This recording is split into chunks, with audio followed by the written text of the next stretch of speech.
So hi everyone, this is Ashwin Jaiswal and thank you so much for coming back. इस video में we have discussed 5 very important concepts. The concepts relating to capital, the concepts relating to assets, the concepts relating to liability, expense and revenue. ठीक है, 5 important concepts को discuss किया है और इन पांचों को कैसे आइडेंटिफाई करना है वो मेन चीज़ इसमें सिखाया गया है. ठीक है, बुक डेफिनेशन एक अलग चीज़ होता है, कॉन्सेप्ट एक अलग चीज़ होता है. सो कॉन्सेप्ट क्लियर करना, कॉन्सेप्ट को स्ट्रॉन्ग करना बहुत ज़रूरी है. एंड इन दिस वीडियो मैंने बहुत शॉर्ट टाइम में आपको बहुत स्ट्रॉन्ग कॉन्सेप्ट्स बनाकर दिया है. ठीक है, make good use of it. जो नोट्स है वो आपको नीचे डिस्क्रिप्शन बॉक्स में टेलीग्राम का लिंक होगा, वहाँ पे आपको नोट्स मिल जाएगा. ठीक है, सो आप टेलीग्राम से जाकर इस वीडियो में जो कॉन्सेप्ट समझाया गया है उसका नोट्स आप डाउनलोड कर सकते हो. हम लोग बेसिक अकाउंटिंग जो कॉन्सेप्ट्स है, बेसिक अकाउंटिंग जो टर्म्स है फॉर क्लास 11 उसका ये सेकेंड पार्ट है. ठीक है, सो बेसिक अकाउंटिंग टर्म्स का सेकेंड पार्ट है. तो चलिए, पहला हम लोग टर्म इस वीडियो में जो डिस्कस करने जा रहे हैं वो है कैपिटल. ठीक है, कैपिटल का मतलब देखो, कॉमर्स वालों के लिए ना कैपिटल का मतलब अलग होता है, साइंस वालों के लिए कैपिटल का मतलब अलग होता है. उनके हिसाब से कैपिटल है न्यू दिल्ली, इंडिया का कैपिटल न्यू दिल्ली. ठीक है, बट कॉमर्स वालों के लिए कैपिटल का मतलब क्या होता है आपको बहुत ध्यान से समझना है और ये वेरी वेरी इंपॉर्टेंट है.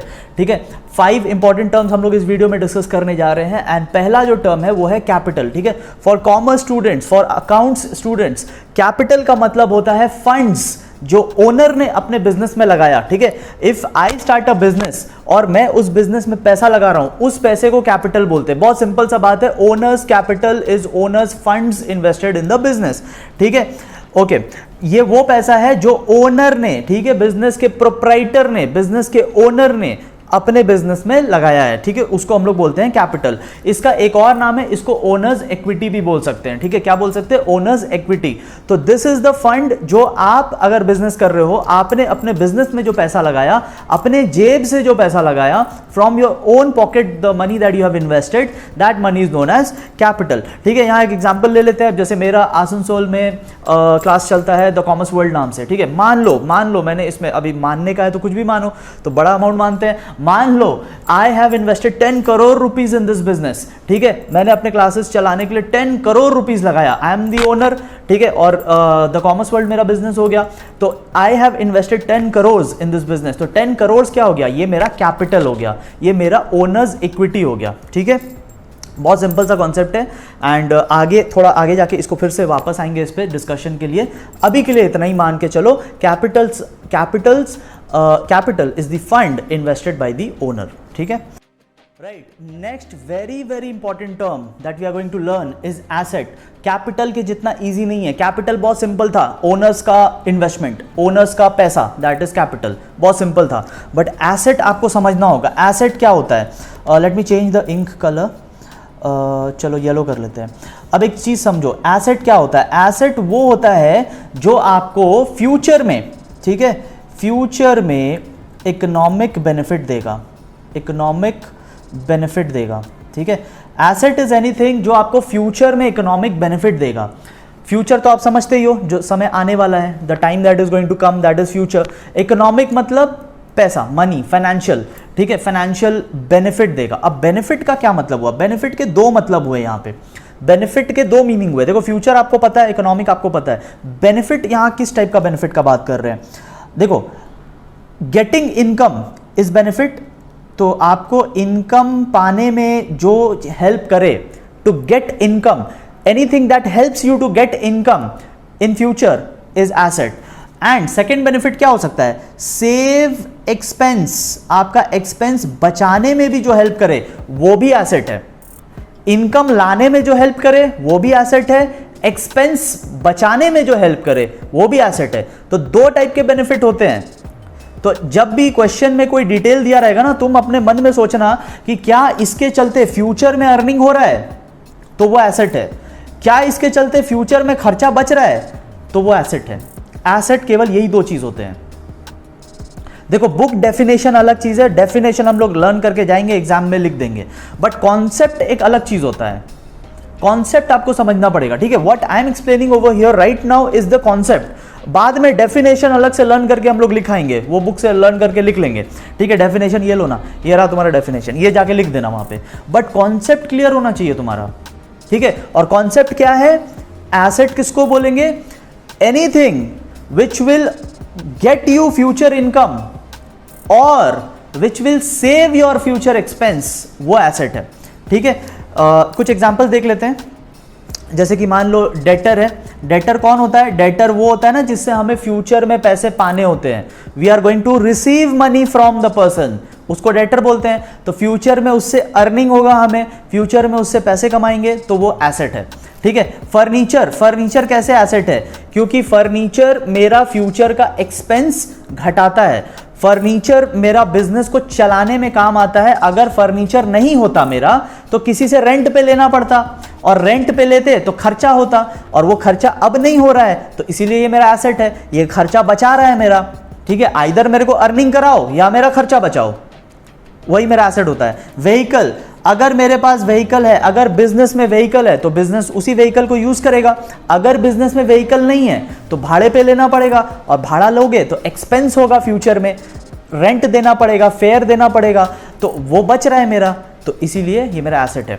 तो एसेट के केवल दो ही क्राइटेरिया याद रखना। एक तो याद रखना कि एसेट वो होगा जो फ्यूचर में बेनिफिट देगा। एसेट वो होगा जो फ्यूचर में बेनिफिट देगा। बेनिफिट दो तरीके के, या तो वो कमा कर देगा या तो खर्चा बचा कर देगा। ठीक है, या तो अर्निंग करके देगा या तो एक्सपेंस सेव करके देगा। बस यही है मेरा एसेट। कॉन्सेप्ट क्लियर रखो, लाइफ बहुत सिंपल हो जाएगा। Okay, now let me change the ink colour. Okay, now very very important topic we are going to discuss. कितने टाइप्स के एसेट होते हैं? ठीक है, तो सबसे पहला होता है नॉन करेंट।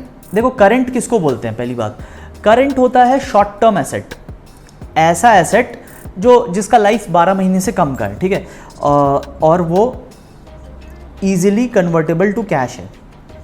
ठीक है, इनको लिक्विड एसेट भी बोलते हैं। करंट एसेट क्या होता है? करंट एसेट ऐसे एसेट होते हैं जो आइदर कैश होते हैं या तो कन्वर्टेबल टू कैश होते हैं, मतलब बहुत इजीली कन्वर्टेबल टू कैश होते हैं। जैसे कि डेटर। ठीक है, जैसे कि मान लो डेटर। डेटर कौन है? डेटर एक ऐसा पर्सन है जो जिससे मेरे को पैसा मिलेगा। तो right now debtor is a person. जैसे ही उसने मेरे को कैश दे दिया तो अब वो डेटर खत्म और मेरे पास कैश आ गया, तो डेटर कन्वर्ट हो गया कैश में। तो if asset is convertible to cash या it is already cash, it is current asset. Non current asset क्या हो गया? नॉन करेंट एसेट होता है फिक्स्ड एसेट, मतलब ये सब ना कैश में कन्वर्ट नहीं हो सकते।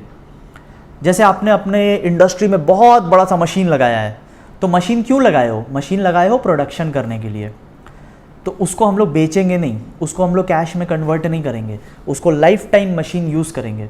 तो पैसा एक तरीके से फंस गया हमारा मशीन में, पैसा लॉक हो गया है मशीन में, that money is not going to come back.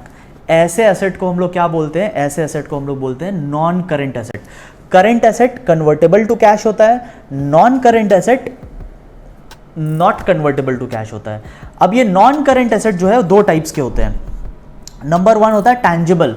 Tangible उसको बोलते हैं जिसका फिजिकल एग्जिस्टेंस है, जैसे कि मशीन, लैंड, बिल्डिंग, जो आपको आंखों से दिखता है वो होता है टैंजिबल। ठीक है, एंड सेकंड होता है इनटैंजिबल। इनटैंजिबल जो आपको दिखेगा नहीं बट एसेट है, जैसे कि रेप्यूटेशन, गुडविल। गुडविल क्या होता है? गुडविल होता है योर रेप्यूटेशन। आपका अगर मार्केट में रेप्यूटेशन है तो लोग आएंगे, आपसे बिजनेस करेंगे, फ्यूचर में आपको अर्निंग होगा, वो आपका एसेट है। Goodwill is your asset, reputation is your asset, good image is your asset.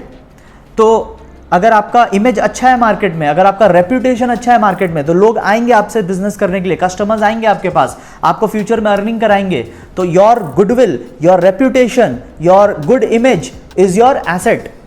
But क्या आप रेप्यूटेशन दिखता है क्या? मशीन के जैसा दिखता है क्या? लैंड के जैसे दिखता है क्या? बिल्डिंग के जैसा दिखता है क्या? नहीं, दिखता नहीं है।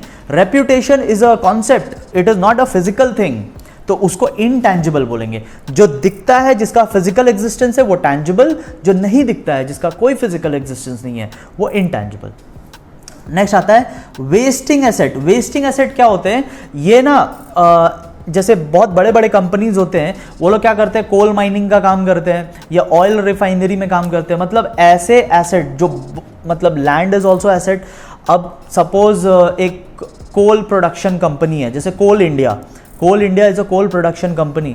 तो कोल इंडिया क्या करता है? कोल माइनिंग करता है, कोल एक्सट्रैक्शन करता है, उसके पास बहुत सारे ज़मीन है, उसके पास लैंड है। लैंड क्या है? एसेट है। बट जैसे जैसे वो एक्सट्रैक्शन करता रहेगा, कोल एक्सट्रैक्शन करता रहेगा, उस लैंड का वैल्यू जो है वो कम होता चला जाएगा, वो लैंड का वैल्यू कम होता चला जाएगा। वो लैंड जिस रीजन के वजह से वैल्यूबल था वो रीजन खत्म होता चला जा रहा है, लैंड का वैल्यू खत्म होता चला जा रहा है। ऐसा एसेट जो यूज होने के साथ साथ खत्म होता चला जाए उसको हम लोग बोलते हैं वेस्टिंग एसेट, ठीक है।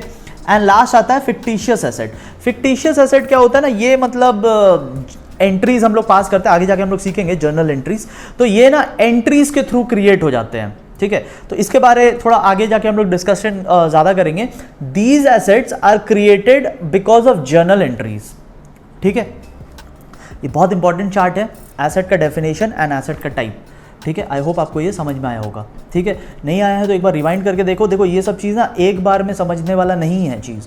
These things are not so simple कि एक बार में समझ में आए। I am trying my best कि आपको एकदम ईजी लैंग्वेज में समझाया जाए, बट आपको थोड़ा एफर्ट डालना पड़ेगा, ठीक है। सिर्फ मेरे एफर्ट से नहीं होगा, आपको भी एफर्ट डालना पड़ेगा। तो एक दो बार इसको देखो, आई एम श्योर कि आपको ज़्यादा समझ में आएगा। चलो अब एसेट के उल्टे कॉन्सेप्ट पे आते हैं, एसेट का जस्ट रिवर्स कॉन्सेप्ट पे आते हैं। एसेट का जस्ट रिवर्स कॉन्सेप्ट है लायबिलिटी, ठीक है। लायबिलिटी क्या होता है? The amount that the entity, entity मतलब जो बिजनेस है, आपका बिजनेस, उसको एंटिटी बोलते हैं, ठीक है। तो आपने कोई बिजनेस स्टार्ट किया, उस that business is known as entity या एंटरप्राइज, ऐसा वर्ड यूज करते हैं हम लोग। तो आपके बिजनेस को जितना पैसा चुकाना है, जितना पैसा किसी और को पे करना है, जितना पैसा आप ओ कर रहे हो मतलब यू हैव टू पे, ठीक है। जैसे सपोज आई हैव टू पे यू 20,000, आई हैव टू पे यू 20,000 को ऐसे बोल सकते हैं कि आई ओ यू 20,000। आई हैव टू पे यू 20,000 को ऐसे भी बोल सकते हैं आई ओ यू 20,000। सपोज आप अपने फ्रेंड को 5,000 पे करने वाले हो, आप अपने फ्रेंड को 5,000 पे करने वाले हो, तो you can say that you owe 5,000 rupees to your friend, ठीक है। तो लायबिलिटी का मतलब कर्जा है, ठीक है। लायबिलिटी इज कर्जा, यू हैव टू पे, ठीक है। तो उसको हम लोग बोलते हैं लायबिलिटी। नाउ लायबिलिटी दो तरीके के हो सकते हैं। एक हो सकता है टुवर्ड्स द आउटसाइडर, मतलब बाहर वालों को, बिजनेस के बाहर वालों को। बहुत बार ऐसा होता है ना, हम लोग लोन लेते हैं, बैंक से लोन लेते हैं, मनी लेंडर्स से लोन लेते हैं, तो जिनसे लोन लिया है उनको पे तो करना पड़ेगा ना, है ना। विजय माल्या थोड़ी है हम लोग, वी हैव टू पे, ठीक है। तो अगर हमने बैंक से लोन लिया है, अगर हमने मनी लेंडर से लोन लिया है, तो वी हैव टू पे, right, we have to pay back. तो जो लोन हमने लिया है वो हमारे लिए लायबिलिटी है, क्योंकि we have to repay the amount, we have to pay back the amount, ठीक है। अच्छा, ये आउटसाइडर के लिए। बट ओनर लोग भी तो पैसा डालते थे ना, जिसको हम लोग कैपिटल बोलते हैं। अब देखो अकाउंट्स में या बिजनेस के कॉन्सेप्ट में ओनर अलग होता है, बिजनेस अलग होता है। कानून के नजर में owner is different, business is different. भले ही मेरा बिजनेस है, although I have started it, although I am running the business, although I have put in the money, although I am taking all the decisions, but business को कानून के नजर में अलग माना जाएगा। In the eyes of law business will be separate, in the eyes of law I will be separate. Owner अलग है, बिजनेस अलग है। तो अगर ओनर पैसा डालता है बिजनेस में, if owner puts money in the business, तो बिजनेस के लिए वो लायबिलिटी है। बिजनेस को किसी ना किसी दिन वापस करना होगा वो पैसा। जिस दिन बिजनेस बंद होगा तो business has to return the money. Law के नजर में ओनर अलग है, बिजनेस अलग है, ये दोनों अलग अलग है, ठीक है। तो तुम ऐसा मान सकते हो ओनर जो है वो पर्सन ए है, बिजनेस जो है वो पर्सन बी है। लॉ ऐसे ही देखता है, दोनों अलग अलग है। लॉ ये नहीं देखता कि अच्छा तुमने बिजनेस स्टार्ट किया तो तुम और बिजनेस तो एक ही हुए। लॉ अलग अलग मानता है। तो अगर ए ने बी को पैसा दिया तो B has to return it to A, ठीक है। तो that is known as capital. Owner जो पैसा डालता है उसको कैपिटल बोलते हैं, बट वो भी एक तरीके का लायबिलिटी है, वो इंटरनल लायबिलिटी है। बाहर वालों से जो पैसा लेते हैं, मनी लेंडर्स से, बैंक से, ठीक है, बाहर वालों से जो पैसा लेते हैं वो एक्सटर्नल लायबिलिटी है। और ओनर ने जो अपना पैसा डाला वो इंटरनल लायबिलिटी है। किसके लिए? बिजनेस के लिए, ठीक है। ऑब्लिगेशन टू पे, ऑब्लिगेशन मतलब कंपलसरी है, ठीक है, कोई चॉइस नहीं है। ऑब्लिगेशन का मतलब होता है कंपलसरी, मैंडेटरी, ठीक है, there is no choice. Choice होता तो हम लोग उसको लायबिलिटी नहीं बोलते। ओके, अब देख लेते हैं लायबिलिटीज के कितने टाइप्स होते हैं। So number 1 is your internal liability, अभी बहुत डेप्थ में डिस्कस किया, यही है कैपिटल, ठीक है, we have discussed it in detail. Next external liability, external liability जो आप आउटसाइडर को पे करोगे। अब एक्सटर्नल दो तरीके के होते हैं, एक हो जाता है करंट, एक हो जाता है नॉन करंट। करंट लायबिलिटी क्या है? करंट लायबिलिटी वो है जो 12 महीने से कम का है, ठीक है, मतलब अगर आपको किसी को पे करना है विद इन 12 मंथ्स तो वो करंट लायबिलिटी है, और अगर आपको किसी को पे करना है और टाइम मोर देन 12 मंथ्स का है, मोर देन 12, 25 साल में पेमेंट करना है बैंक को, 10 साल में पेमेंट करना है बैंक को, देखो 12 महीने से ज़्यादा होता है ना, जब टाइम 12 महीने से ज़्यादा का होता है पेमेंट करने के लिए, तो उसको नॉन करंट लायबिलिटी बोलते हैं, लॉन्ग टर्म लायबिलिटी बोलते हैं। लेकिन अगर टाइम 12 महीने से कम का है, मैंने अपने फ्रेंड से पैसा लिया 3 महीने में वापस करना है, तो 3 महीना इज लेस देन 12 मंथ्स ना, तो जब 12 मंथ से कम का टाइम होता है तो we call it current liability, short term liability.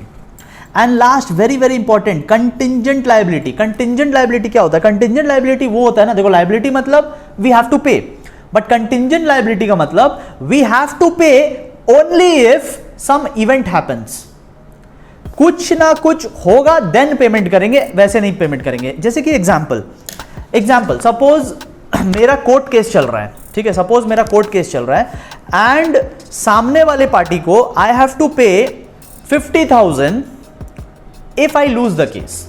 तो देखो पेमेंट करना है, लायबिलिटी होगा, लेकिन अभी लायबिलिटी है नहीं, लायबिलिटी कब बनेगा? If I lose. तो लायबिलिटी होने के लिए I have to lose the case first, if I lose the case I have to pay 50,000। ऐसे लायबिलिटी को कंटिंजेंट लायबिलिटी बोलते हैं।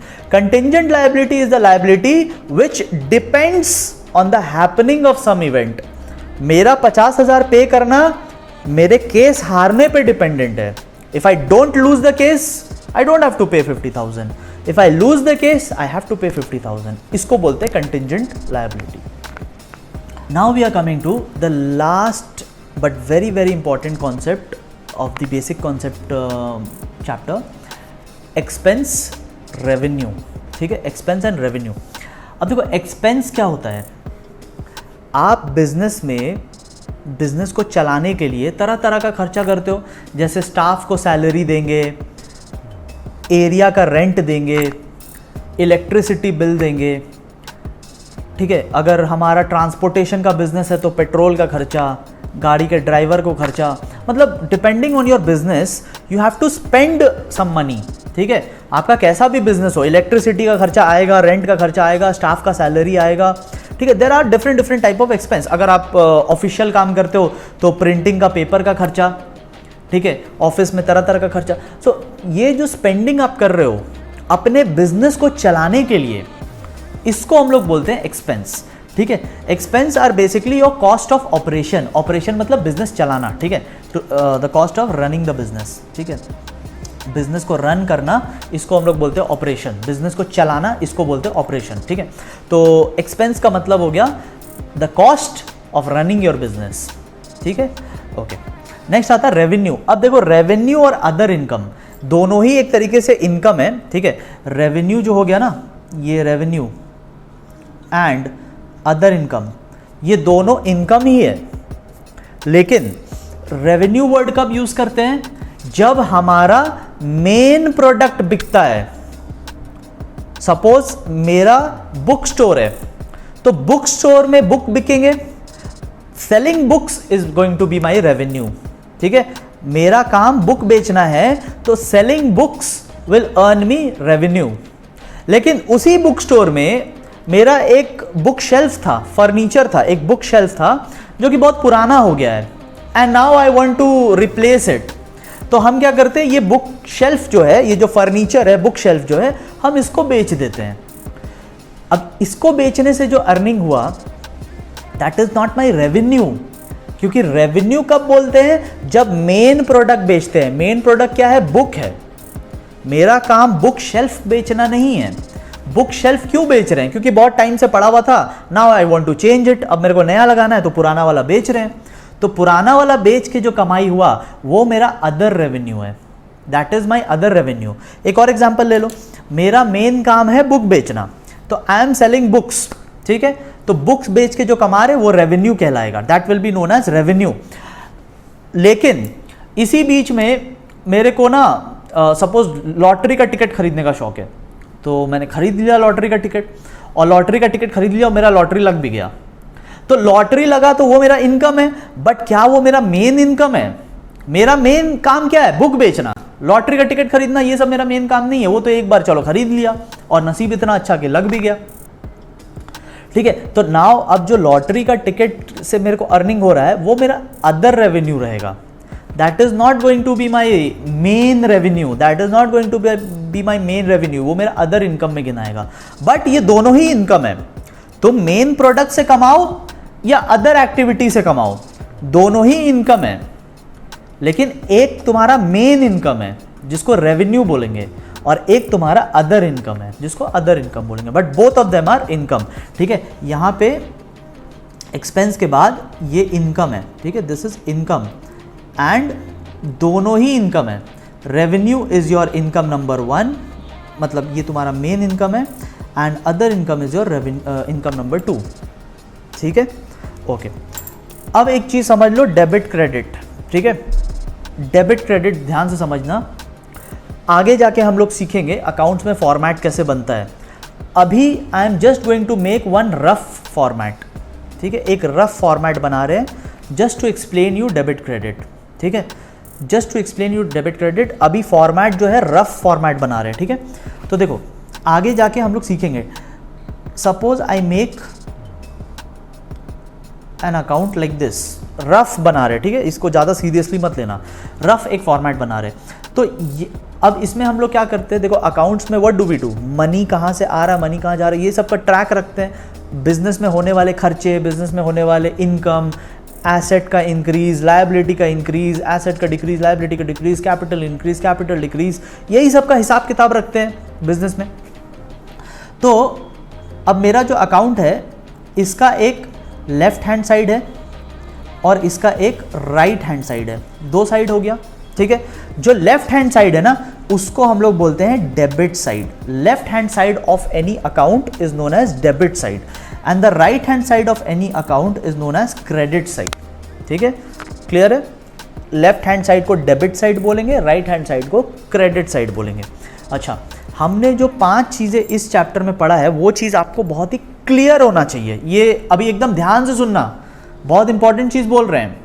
हमने इस वीडियो में जो भी पढ़ा है वो आपको एकदम क्लियर होना चाहिए, ठीक है। C for capital, L for liability, E for expense, A for asset and R for revenue, ठीक है।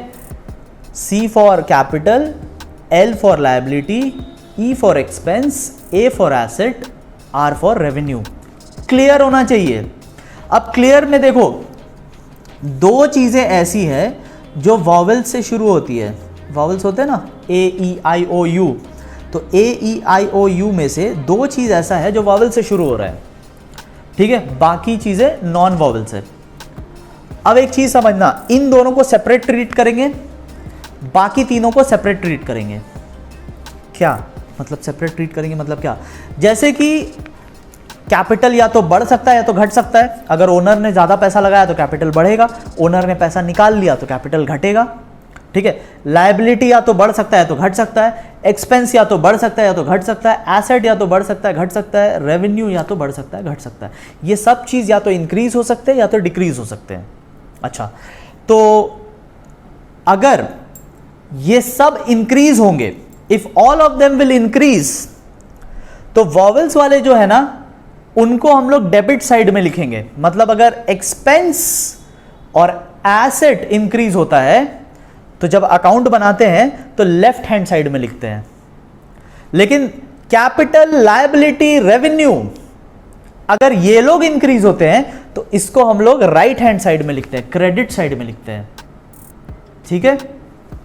सिमिलरली डिक्रीज भी हो सकता है। जब डिक्रीज होगा तो एसेट एंड एक्सपेंस को हम लोग राइट साइड में लिखेंगे, क्रेडिट साइड में लिखेंगे, लेकिन बाकी सबको जब डिक्रीज होगा तो हम लोग डेबिट साइड में लिखेंगे, मतलब लेफ्ट हैंड साइड में लिखेंगे। ये रूल एकदम याद रखना, ये रूल आपको बहुत अच्छे से याद करना है, बहुत सिंपल है, जितना क्लैरिटी के साथ I have shown it over here आपको बहुत जल्दी लर्न हो जाएगा, बट ये रूल याद रखो, आगे के चैप्टर्स में काम आएगा, ठीक है।